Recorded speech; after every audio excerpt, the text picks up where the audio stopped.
నమస్కారం. ఈరోజు మనం ఒక రకమైన ఆధ్యాత్మిక డిటెక్టివ్ పని చేద్దాం. ఆ బావుంది ఈ ఆలోచన. మన దగ్గరున్న క్లూ ఏంటంటే కేవలం ఒక 4 లైన్ల పాత పద్యం. ఈ ఒక్క క్లూని పట్టుకుని దాని వెనుకున్న ఒక వ్యక్తి జీవితాన్ని, ఆయన మనసుని, ఆ కాలాన్ని ఛేదించబోతున్నాం. మన దగ్గరున్న మూలం కుమారపుత్ర థేరా, ద అర్హన్స్ కోడ్ ఆఫ్ కండక్ట్. అవును, అసలీ 4 లైన్లలో ఎంత కథ దాగి ఉంటుందని చాలామంది ఊహించి ఉండరు. ఈ అన్వేషణలో మనం తెలుసుకోబోయేదేమిటి అంటే, ఒక సన్యాసి జీవితం యొక్క అసలైన సారాంశమేమిటి, ఆనాటి ఆదర్శాలు ఎలా ఉండేవి. మరి మొదలు పెడదామా? తప్పకుండా. ముందుగా మన కథానాయకుడి గురించి తెలుసుకోవాలి. ఈ పద్యాన్ని చెప్పిన వ్యక్తి కుమారపుత్ర థేరా. ఈ పేరు కుమారపుత్ర వినడానికి చాలా సింపుల్గా ఉంది. దీని వెనుక ఏదైనా కథ ఉందా? మంచి ప్రశ్న. దీని వెనుక పెద్ద కథేమీ లేదు, కాని ఆనాటి సంప్రదాయం ఉంది. ఆయన తల్లి పేరు కుమా. ఓ, అలాగా? అందుకే ఆయన్ని కుమారపుత్ర అన్నారు. అంటే కుమా యొక్క పుత్రుడు అని. ఆయన జన్మించింది అవంతి దేశంలో వేలకండ అనే నగరంలో. సరే. కాని ఆయన పేరు కంటే ముఖ్యం ఆయన స్వభావం. మూలాల ప్రకారం ఆయనలో చిన్నప్పటినుంచి అంటే తెలుసుకోవాలనే ఒక బలమైన తపన ఉండేది. అంటే సాధారణమైన ఆసక్తి కాదు. కాదు. అది ఒక రకమైన జ్ఞానదాహం. అంటే మన ముందున్నది కేవలం ఒక సన్యాసి కాదు, ఒక జ్ఞానాన్ని వెతికిన శాస్త్రవేత్తలాంటి వ్యక్తి అనమాట. ఏదో తెలుసుకుని వదిలేయడం కాదు, దాని మూలాల వరకు వెళ్లాలనే పట్టుదల. మరి అలాంటి వ్యక్తి ఈ ఆధ్యాత్మిక మార్గంలోకి ఎలా వచ్చారు? ఆయన జీవితంలో అసలైన మలుపు బుద్ధుని ప్రధాన శిష్యులలో ఒకరైన సారిపుత్ర థేర బోధన వినడంతో వచ్చింది. సారిపుత్రుడు. అవును, సారిపుత్రుని ప్రజ్ఞ, ఆయన చెప్పే విధానంలోని తర్కం ఇవి కుమారపుత్రుడిని చాలా బలంగా ఆకర్షించాయి.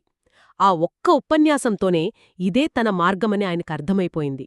వెంటనే సంఘంలో చేరారు. అంటే సరైన గురువు దొరకగానే ఏమాత్రం ఆలోచించకుండా అడుగు ముందుకేశారన్నమాట. ఖచ్చితంగా. ఆ తర్వాత ఆయనకు స్వయంగా గౌతమ బుద్ధుణ్ణి కలిసే అవకాశం లభించింది. ఓ, అద్భుతం. బుద్ధుడిని కలిసి ఆయన నుండి ఒక ప్రత్యేకమైన ధ్యాన పద్ధతిని నేర్చుకున్నారు. దాన్ని సాధన చేసి తనలో ఉన్న ప్రశ్నలకు సమాధానాలు వెతుక్కుంటూ చివరికి అరహంత్ అయ్యారు. అరహంత్ అంటే సంపూర్ణ జ్ఞానోదయం పొందారు, అంతేనా? అవును, సంపూర్ణ జ్ఞానోదయం పొంది పునర్జన్మ చక్రం నుండి విముక్తి పొందారు. ఈ ప్రయాణంలో ఆయనకు సుధంత్ అనే ఒక ఆప్తమిత్రుడు కూడా తోడుగా ఉన్నారు. అలాగా?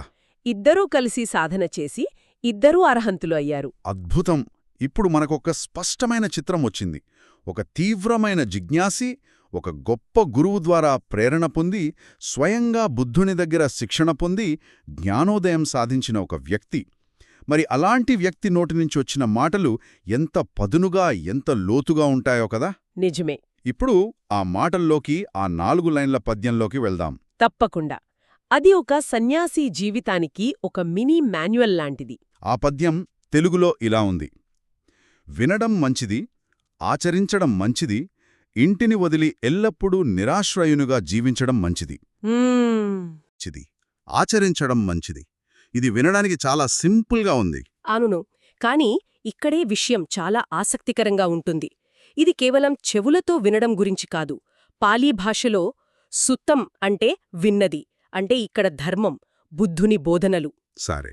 ఆ బోధనలను శ్రద్ధగా గ్రహించడం మొదటిమెట్టు. కాని చాలామంది ఇక్కడే ఆగిపోతారు.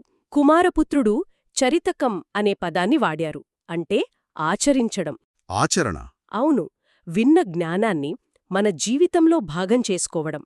ఈ రోజుల్లో ఎన్నో సెల్ఫ్ హెల్ప్ పుస్తకాలు చదివి, వీడియోలు చూసి ఏమీ మారకుండా ఉండిపోయేవాళ్లలా కాకుండా, విన్నదాన్ని అనుభవంగా మార్చుకోవడం ముఖ్యం. ఆచరణ లేని జ్ఞానం, అది కేవలం మనసులో పేరుకుపోయిన చెత్తలాంటిది. నిజమే. థియరీకి ప్రాక్టికల్కు మధ్య ఉన్న అగాధాన్ని పూడ్చమని చెబుతున్నారు. ఇక తర్వాతి భాగం, ఇంటిని వదిలి ఎల్లప్పుడూ నిరాశ్రయుడిగా జీవించడం మంచిది. అమ్మో, ఇది వినడానికి చాలా తీవ్రంగా అనిపిస్తోంది గదా? అవును, కఠినంగానే ఉంటుంది. ఇల్లు, కుటుంబం వదిలేయటం అది అందరికీ సాధ్యం కాదు.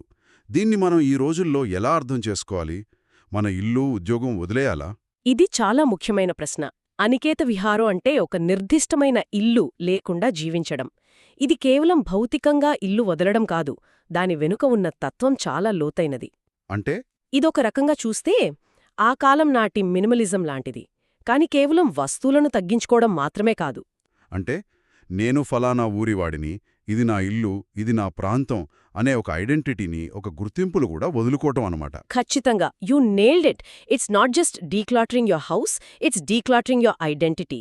భౌతిక సౌకర్యం కంటే, ఆ స్థిరత్వమిచ్చే భద్రత కంటే ఆధ్యాత్మిక స్వేచ్ఛకు ఎక్కువ విలువివ్వడం. ఓ ఒకే చోట పాతుకుపోతే బంధాలు, బాధ్యతలు, అభిప్రాయాలు మనల్ని బంధిస్తాయి. నిరంతరం ప్రయాణిస్తూ ఉండటం వల్ల ఆ బంధాలు ఏర్పడవు. మానసికంగా దేనికీ అతుక్కోకుండా స్వేచ్ఛగా ఉండగలగడం అసలైన నిరాశ్రయ జీవితం. అర్థమైంది. ఇక చివరి, చాలా ముఖ్యమైన భాగం, హితానికి, లక్ష్యానికి సంబంధించిన ప్రశ్నలు ఆచరించడం. ఇదే అపరిగ్రాహీకి శ్రామణ్య జీవితం. నాకు తెలిసి ఇదే ఈ పద్యానికి గుండెకాయలాంటిది. అవును. పాలిలో దీన్ని అర్థపుచ్చనం అంటారు. అర్థ అంటే ప్రయోజనం, లక్ష్యం, ఇక్కడ ఆధ్యాత్మిక లక్ష్యం.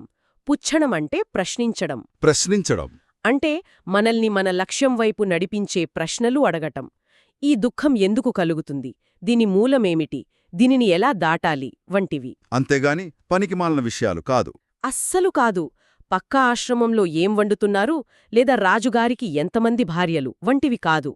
ఈ శ్లోకం మనకు చెప్పే అతి ముఖ్యమైన విషయమేంటంటే, ఆధ్యాత్మికత అనేది సమాధానాలు కలిగి ఉండటం కాదు, సరైన ప్రశ్నలు అడగటం. అంటే మన రోజువారీ జీవితంలో ఈ పని వల్ల నాకేమొస్తోంది అని కాకుండా, ఈ పని నా అసలు లక్ష్యానికి ఎంత దగ్గరగా తీసుకెళ్తోంది అని ప్రశ్నించుకోవడమే నిజమైన సాధన అన్నమాట.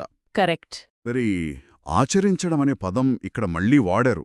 మూలంలో పదక్షిణకమ్మం అనుంది. దీని అర్థమేమిటి? పదక్షిణ అంటే సాధారణంగా ప్రదక్షిణ అంటే గౌరవాన్ని చూపించడం.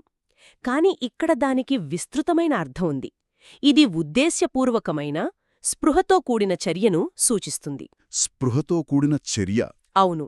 మనం నడిచే ప్రతి అడుగు, మాట్లాడే ప్రతి మాట, చేసే ప్రతి పని పూర్తి ఎరుకతో, గౌరవంతో చెయ్యాలి.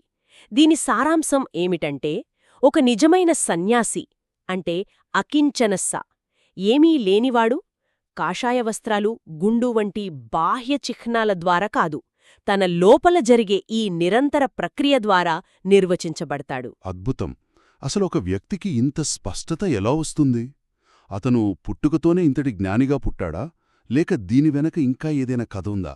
ఇక్కడే మన డిటెక్టివ్ కథలో ఒక ఊహించని మలుపు వస్తుంది. ఈ కథ ఈ ఒక్క జీవితానికి పరిమితం కాదు. అవునా? మూలాల్లో ఆయన పూర్వజన్మ గురించి కూడా ప్రస్తావన ఉంది. 91 కల్పాల క్రితం జరిగిన ఒక సంఘటన గురించి చెబుతుంది. ఒక్క నిమిషం. కల్పం అన్నారు. ఆ పదం వినడానికే చాలా పెద్దదిగా ఉంది. అసలు ఒక కల్పం అంటే ఎంతకాలం? ఒక కల్పమంటే ఎంత పెద్దదో చెప్పడానికి బౌద్ధ గ్రంథాల్లో ఒక అద్భుతమైన ఉపమానం చెబుతారు. ఊహించుకోండి, ఒక పెద్ద పర్వతముంది, కొన్ని కిలోమీటర్ల ఎత్తైనది. ప్రతి 100 సంవత్సరాలకొకసారి ఒక దేవత వచ్చి కాశీలో నేసిన ఒక మృదువైన పట్టు వస్త్రంతో ఆ పర్వతాన్ని ఒక్కసారి అలా తుడుస్తుంది. సరే. అలా తుడవగా తుడవగా ఆ పర్వతం పూర్తిగా అరిగిపోయి నేలమట్టం అవడానికి ఎంత సమయం పడుతుందో అది ఒక కల్పం. అమ్మో, నా ఊహక్కూడా అందడం లేదు. మనం మాట్లాడుతున్నది అంత సుదీర్ఘమైన కాలం గురించి. సరే, అంతకాలం క్రితం ఏం జరిగింది? ఆ సమయంలో ఆయనొక తాపసుడుగా జీవిస్తున్నారు. ఒకరోజు ఆయన విపస్సీ బుద్ధుణ్ణి చూశారు. ఆ తేజస్సును, ప్రశాంతతను చూసి ఆయనకు అపారమైన భక్తి, శ్రద్ధ కలిగాయి. వెంటనే ఆయన విపస్సీ బుద్ధుని వద్దకు వెళ్లి ఆయన పాదాలకు మర్దన చేయడానికి తన వద్ద ఉన్న నూనెను సమర్పించారు. అంటే ఒక చిన్న సేవ చేశారు. దీనివల్ల ఏమైంది? దీన్ని మనం ఒక రకమైన కాస్మిక్ బ్రౌనీ పాయింట్స్ లాగా చూడాలా? మనమలా అనుకుంటాం, కాని దాని వెనుక ఉన్న సైకాలజీ వేరు. ఇక్కడ మనం గమనించాల్సింది కేవలం పుణ్యం పాపం లెక్క కాదు. మరేమిటి? ఒక స్వచ్ఛమైన, నిస్వార్థమైన ఉద్దేశ్యంతో చేసే ఒక చిన్న పని కూడా మన మనసులో, మన చేతనలో ఎంత బలమైన సంస్కారాలను, అంటే ముద్రలను నాటుతుందో చెప్పటానికిది ఒక ఉదాహరణ. ఓ! ఆ ఒక్క భక్తిపూర్వకమైన చర్య ఆయన మనసులో ఒక బలమైన ముద్ర వేసింది. ఆ ముద్రలే జన్మల తరువాత కూడా ఆయన్ని సహజంగానే జ్ఞానమార్గం వైపు నడిపించాయి. It's less about a cosmic balance sheet and more about psychological programming. అంటే ఆనాటి ఆ చిన్న చర్య ఈ జన్మలో ఇంత వేగంగా జ్ఞానోదయం పొందడానికి ఒక పునాది వేసిందనమాట. చాలా ఆసక్తికరంగా ఉంది. అవును. మూలాల్లో బుద్ధుడు ఒకసారి గొడవ చేస్తున్న భిక్షువులను మందలించడం గురించి కూడా ఉంది. దానికి ఈ పద్యానికేమైనా సంబంధం ఉందా? కొంచెం సంబంధం లేనట్టుగా అనిపిస్తోంది.